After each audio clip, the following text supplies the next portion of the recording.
You're watching NewsdayTV. I'm Jill Wagner. Suffolk police shot and killed a Brentwood man after he allegedly charged at officers with a knife. Cops were called to Wurz Street to do a welfare check this afternoon. The officers entered the home and found Bruce Boyd holding a knife with blood on it from what appeared to be a self-inflicted wound. The officers retreat the length of the front lawn, all while yelling at Mr. Boyd to drop the knife. Mr. Boyd continues charging at the officers, at which point at least one officer discharges their firearm, striking Mr. Boyd. Officers performed CPR on the 54-year-old who was later pronounced dead at the hospital. Boyd was a former New York City correction officer. Police say he had a history of emotional issues. The Attorney General's office will now investigate the incident.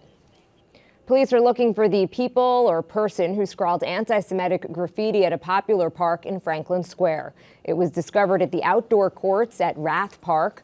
Police believe the spray-painted graffiti and other markings were made on Thursday afternoon. The stock market closed with big losses today, rocked by President Donald Trump's tariffs. Over the past 5 days, the Dow has dropped almost 7.5%. The Nasdaq is down more than 8.5%. And the S&P 500 dropped more than 8%.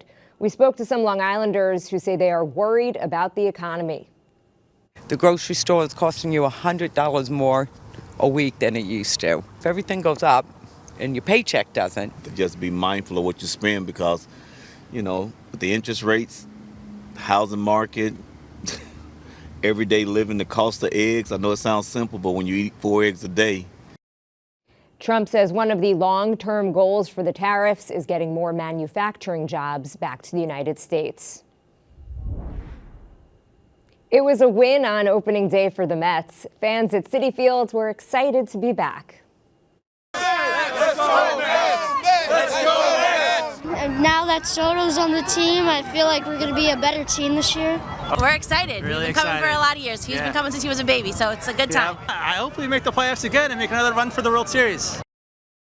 The Mets took on the Toronto Blue Jays and beat them 5-0. The two teams face off again tomorrow night.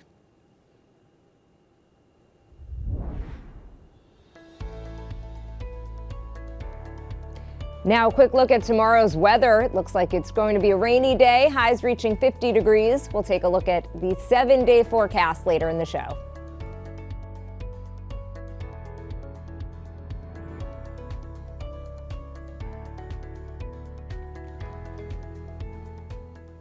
Rescue groups are working to trap and treat cats who survived the fire at a Medford sanctuary earlier this week. Virginia Huey shows us their efforts. Days after a devastating fire ripped through Happy Cat Sanctuary in Medford, surviving felines still sit among ashes and charred rubble.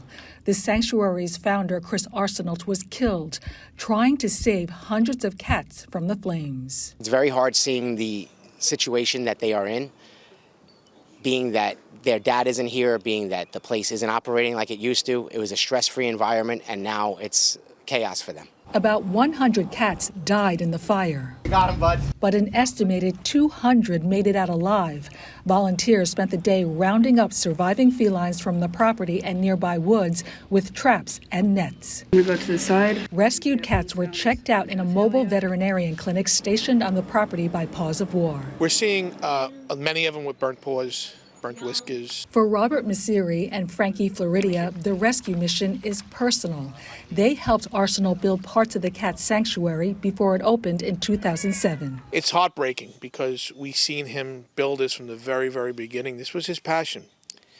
He slept among hundreds of cats, and he died among hundreds of cats. Chris died saving animals, and this was his life.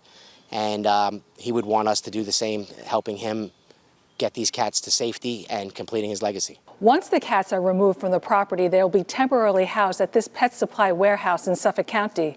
There are about 100 cages set up to receive them. Our goal right now is to get all of these animals vetted and vaccinated and in a safe location. A Suffolk SPCA mobile animal hospital is stationed outside the warehouse to provide emergency care, vaccinations, and microchipping. These were Chris's children, every single one of them. from the friendliest to the meanest. And we want to make sure that every one of his children have a good home to go to. For Newsday TV, I'm Virginia Huey. Feed Me is brought to you by PC Richard & Son.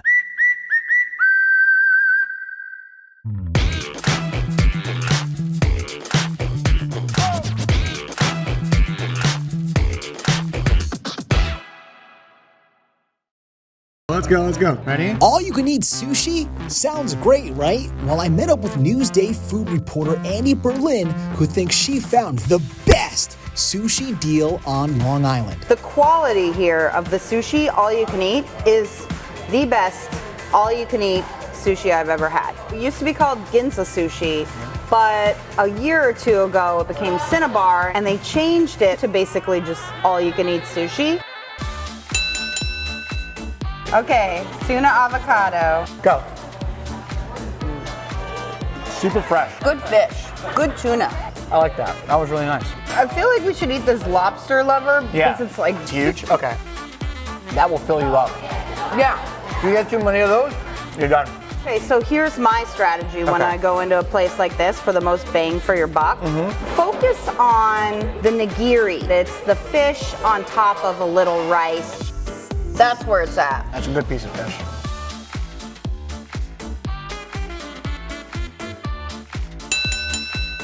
You want to try the mackerel? I'll do the mackerel. Mackerel's not for me. I'm a little worried about this yellow one. That's not fish. What is it? It's egg.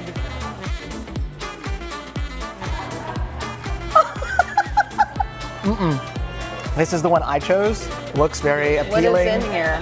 It is crab, caviar, fried rice. This is nice.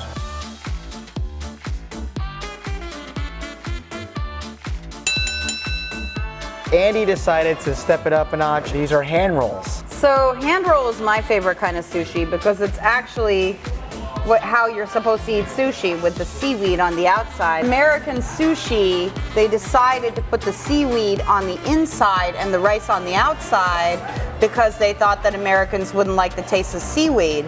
It looks like a little bouquet of flowers, if not ice cream, you know what I mean? Here we go. These are heavy though. I'm getting slow. If you order too much at a time and you can't eat all of it, you can't take that money home and you can't take the sushi home. They actually charge. $15 a pound of food waste. Order it in smaller rounds. Done.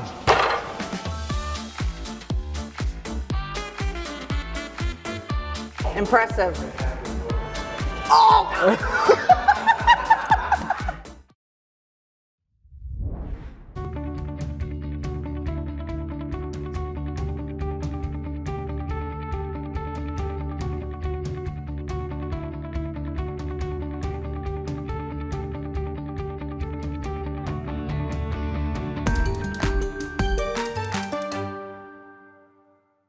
Stepping up in all areas of the game.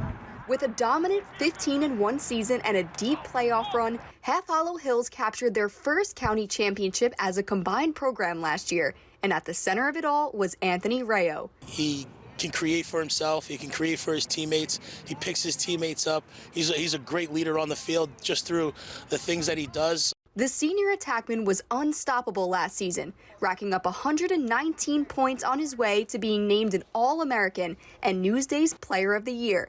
He also scored the game winner in a dramatic 9-8 win over Northport in the Suffolk Championship. He had a great lefty goal, and that's the thing he worked on the day before. Took about 100 shots lefty, and you know what? It served him right. Rayo is also preparing to take a big leap from this Hills Westfield to an even bigger stage. He's committed to one of the top lacrosse programs in the country, and he's also training for Team USA for the U20 World Championship. I'm going to North Carolina next year. It's a really special opportunity to be able to wear USA across your chest, and I was lucky enough to be one of the few high schoolers that were asked to move on in that tryout. So, working towards that goal to win a world championship in South Korea. With Hills stacked with senior talent, Rayo is poised to lead them on another deep run. The question is, can they win their first Long Island championship? Only graduating 2 people last year, I think it's definitely something that is definitely a possibility for this year. From Dix Hills, Carissa Kelman, Newsday TV. Let's take a closer look at your 7-day forecast. Some rain this weekend, and then mostly sunny skies for the rest of the week.